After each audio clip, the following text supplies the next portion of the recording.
Hello ছোট বন্ধুরা, তোমাদের জন্য আরও একটি নতুন ভিডিও নিয়ে আসলাম।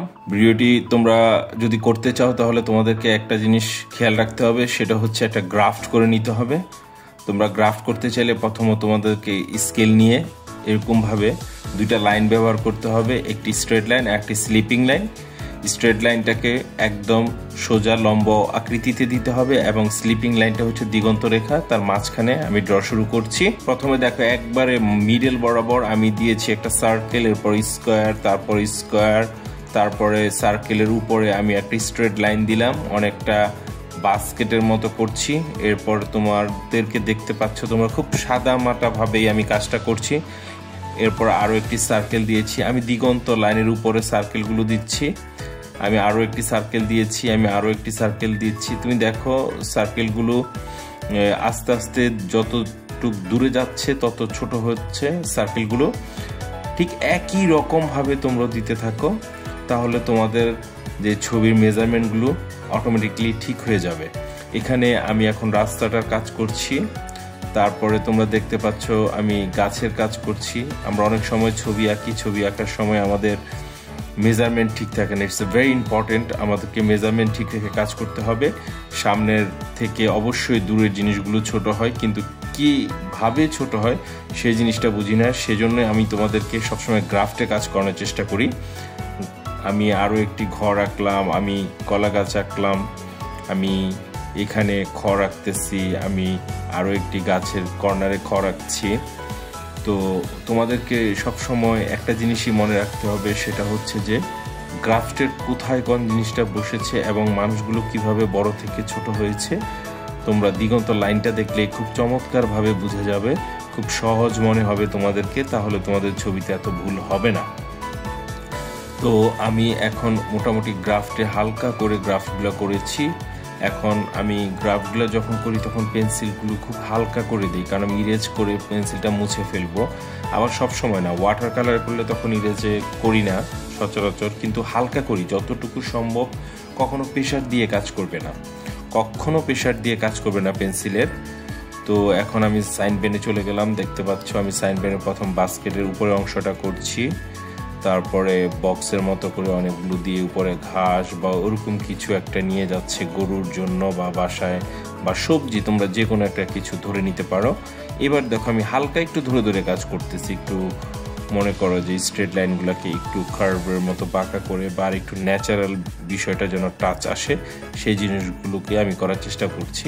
আমি এখানে সবসময় সাদামাটা করে ছবি আঁকি সব সময়, কারণ তোমাদের জন্য কাজ করা, ছোটদের জন্য কাজ করা, যেহেতু আমাকে এত একদম রিয়েল ভাবে আমি কাজ কম করার চেষ্টা করি। কারণ হচ্ছে দেখতে সুন্দর হলে হবে না, কাজটা বোঝারও বিষয় আছে, কাজটা বুঝতে হবে। আমি যাদেরকে শেখাতে চাই তাদের জন্য কাজটা সুন্দরের থেকে ইম্পর্টেন্ট বোঝানোটা। আমি সেই জন্য সবসময় চেষ্টা করি কাজগুলো যেন তোমরা বুঝতে পারো, সেজন্য খুব সহজে আমি লাইনগুলো ব্যবহার করার চেষ্টা করি। দেখো আমি মহিলাটাকে কাজ করলাম, মহিলাটাকে আমি ইচ্ছা করলে এখানে কুচি দিতে পারতাম শাড়ির, কিন্তু দেইনি, কারণ সহজ করার চেষ্টা করি, সবসময় সহজ। দেখো পরের মানুষটা করলাম, তারপর একটা মানুষ বসে আছে, সম্ভবত কিছু একটা বিক্রি করছে সবজি, আরও একজন নিয়ে যাচ্ছে, সেও বিক্রি করবে সবজি। রাস্তার পাশে এগুলো দেখাই যায়, গ্রাম অঞ্চলেও দেখা যায়। তারপর আরও একজন মানুষ আমি ড্র করেছি, সেটাকে সাইন পেন করছি, সার্কেলগুলো দিচ্ছি। এটাই হচ্ছে ছবির একটা মজার বিষয়। তো তোমরা জিনিসগুলো দেখতে পাচ্ছ নিশ্চয়ই। আগে ছবি সবসময় দেখে বোঝার চেষ্টা করো যে কি হচ্ছে, বিষয়গুলো কিভাবে, লাইনগুলো দিচ্ছি, লাইনগুলোর দিকে খেয়াল রাখতে হবে। লাইন খেয়াল না রাখলে তুমি কখনো ভালো ড্র করতে পারবে না। প্রত্যেকটা জিনিসের মধ্যে লাইন থাকে, সেটা তোমার প্রকৃতির সব জায়গার মধ্যে, হয়তো বা সার্কেল, কার্ভ, স্ট্রেট লাইন, এই কয়েকটা লাইন দিয়ে পৃথিবীর সব ছবি আঁকা। তো এটাই হচ্ছে মূল কথা। এই দেখো আমি গাছটা করছি, গাছটা সাইন পেন করছি, একটু আঁকা বাঁকা করে একটু ন্যাচারাল একটা টাচ দেওয়ার চেষ্টা করছি। তো আমি একটা জিনিস মনে রাখি, সেটা হচ্ছে যে ছবির প্রকৃতির যেসব জিনিসগুলো থাকে সেই জিনিসগুলোকে সবসময় অবজার্ভ করি, দেখার চেষ্টা করি সেটা কিভাবে আছে, কোন জিনিসটা কিভাবে আছে, সেই জিনিসগুলো তোমরাও খেয়াল করবে, তাহলে তোমরা অনেক ভালো কাজ করতে পারবে। ঘরের চালটা দিচ্ছি। আর সবসময় মনে রাখবা তোমরা গ্রাফট করার সময় বা পেন্সিল করার সময় একটা জিনিস, যে গ্রাফটের কোথায় কোন জিনিসটা আছে, মানে তোমাদেরকে যে 4টা বক্স করেছি, বক্সের কোন জিনিসটা কোথায় বসেছে।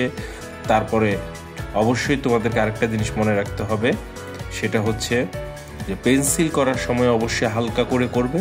তারপর তোমরা যে কোনো সাইন পেন ব্যবহার করতে পারো, তবে মার্কার পেনটা আবার ব্যবহার করার চেষ্টা করবে না। মার্কার পেনের লাইনগুলো অনেক মোটা হয়ে যায় এবং তাতে কাগজ অনেক সফট হয়ে যায় এবং নষ্ট হয়ে যায়। তোমরা সাইড পেনগুলোই ব্যবহার করার চেষ্টা করবে। আমি সাইড পেন দিয়েই করি তোমাদের কাজগুলো, বা যারা প্রি সেকশনে বা জুনিয়র সেকশনে আছো তাদের জন্য আমি সাইন পেনটাই ব্যবহার করি। যারা হাই সেকশনের ড্রগুলো শিখতে চাও তাদের কাজগুলো আমি করব আস্তে আস্তে। আমি সব ধরনের প্যাটার্নের কাজগুলো করব। সেটা কালারের কাজগুলোতে আমি ধরতেই সময় পাচ্ছি না, কালারগুলো নিয়ে কাজ করব, প্রত্যেকটা কালার নিয়ে আমি কাজ করব। কালারগুলো ঠিক একই রকমভাবে তোমাদেরকে ভেঙে ভেঙে বোঝানোর চেষ্টা করব। কালারের যে একটা মজা সেটাও তোমাদেরকে আমি দেখাবো। তবে তোমরা আগে ড্রয়িংগুলো চর্চা করো, আগে ড্র করতে হবে, প্রচুর পরিমাণে ড্র করতে হবে তোমাদেরকে। আমি গাছের গোড়াতে ঘাস দিচ্ছি, দেখতে পাচ্ছ একটা খড়ও আছে এখানে। দেখো আমি হালকা করে দাগ দিয়ে কিন্তু বুঝিয়ে দিয়েছি এখানে সূর্যটা কোন দিকে আছে, আলোটা কোন দিকে পড়ছে। অনেক ছোট ছোট জিনিস দিয়েও কিন্তু অনেক কিছু বোঝানো যায়। আমি এটা জাস্ট বোঝানোর চেষ্টা করেছি। এই দাগটাতে দিয়েই তোমরা কালারগুলো করতে পারো, মানে কোন দিকে আলো হবে এবং কোন দিকে তোমাদের ডিপ থাকবে, কোন দিকে লাইট থাকবে, সব কিছু তোমরা ওই মানুষের যে ছায়াটা পড়েছে ওটা ধরেই কাজ করে ফেলতে পারবে। আর তারপরেও আমি ক্লাসগুলো তো অবশ্যই তোমাদেরকে করাবো, তোমাদেরকে বোঝানোর চেষ্টা করব। আমি এখন ঘাসগুলো দিচ্ছি, গাছের ডালগুলো দিচ্ছি, দেখতে পাচ্ছ তোমরা। অলমোস্ট আমার ছবিটা প্রায় শেষের দিকে, অনেকটা শেষ হয়ে যাবে বলা চলে। তো আশা করি তোমরা ট্রাই করতে থাকো, ট্রাই করতে করতে তোমাদেরও একটা ভালো রেজাল্ট আসবে।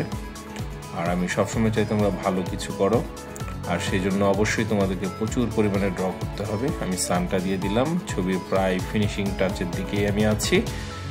তো আমি বার্ড দিলাম, পাখি, গ্রাম অঞ্চলে পাখি থাকে। আমি শহরের দৃশ্যগুলো করব শহরের দৃশ্যটা শুরু করব কিছুদিনের মধ্যে। গ্রামের মুক্তিযুদ্ধের সব ধরনের দৃশ্যগুলোই তোমরা পাবে। তোমরা সাবস্ক্রাইব করে রাখো আমাদের এই চ্যানেলটা, তাহলে সব ধরনের দৃশ্যগুলো আমি তোমাদেরকে দেখাতে পারবো। এর মধ্যে আমার ছবিটা প্রায় শেষ। এখন আমি ওই যে পেন্সিলের যে লাইনগুলো দিয়েছি সেগুলো মুছে নিচ্ছি, ইরেজ করে নিচ্ছি। আমি ইরেজার দিয়ে পেন্সিলের দাগগুলো সব মুছে এটাকে আরও পরিষ্কার করে নিচ্ছি। না হলে কালার করার সময় পেন্সিলের দাগের সময় অনেক সময় ময়লা হয়ে যায়, সেজন্য পেন্সিলের দাগগুলো মুছে ফেললে একটু পরিষ্কার, নিট অ্যান্ড ক্লিন হয়ে যায়। তো এই জিনিসটাই তোমাদেরকে খেয়াল রাখতে হবে। তো আশা করি তোমরা সবাই ভালো থাকবে এবং সুন্দর থাকবে, প্রচুর পরিমাণে ড্র করবে, ভালো সময় কাটাও। সবাইকে বাই বাই, আল্লাহ হাফিজ।